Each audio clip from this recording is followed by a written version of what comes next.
Hi guys, the next topic is quadratic equations. So we've been working through linear equations. We're simply doing them through simultaneous equations. We've also tried to solve linear equations, and basically a linear equation is, say for example, y is equal to x plus 3. Okay, but now the next topic that we're going to go over is quadratic equations.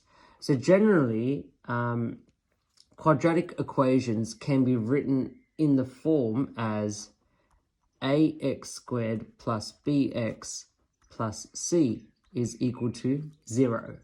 So this is pretty much the standard form, you could say, how a quadratic equation should be written.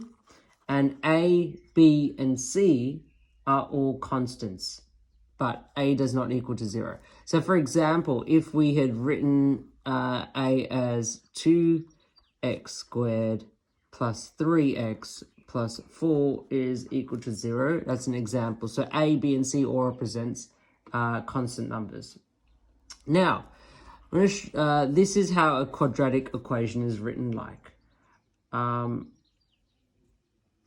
What we'll be covering is also known as the null factor law.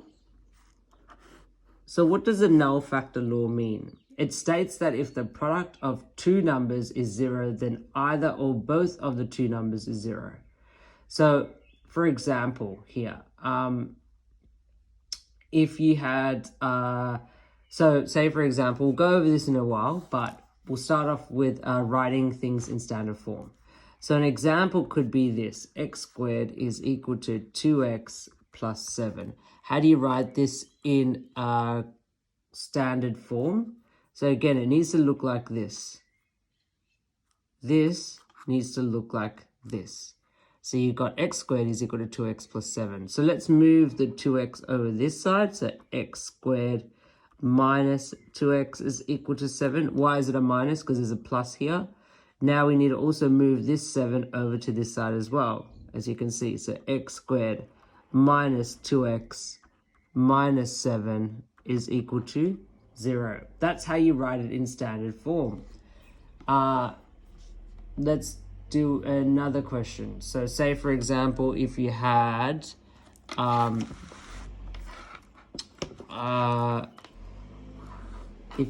for example 2x squared minus 3x is equal to 5.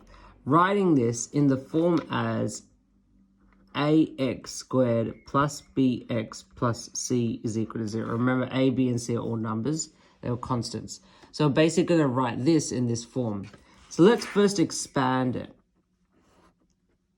because 2 is in the outside. So we have 2 times x squared, which is 2x squared, minus 6x is equal to 5.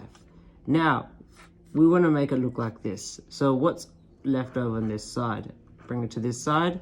It's equal to 2x squared minus 6x minus 5 is equal to 0. Okay?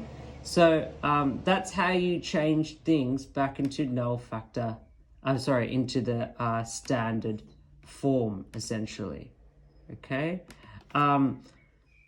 So then after that,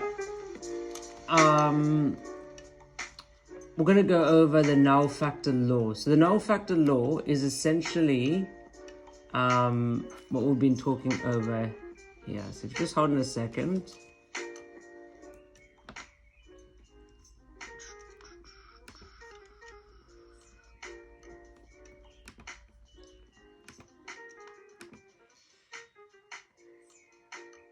So the null factor law. So say for example, we're going to see if any given value is equal to 0. So say for example, you have x squared minus x minus 6 is equal to 0.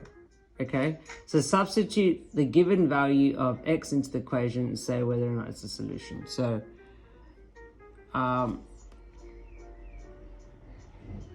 so the null factor law, say for example, let's scrap that one out.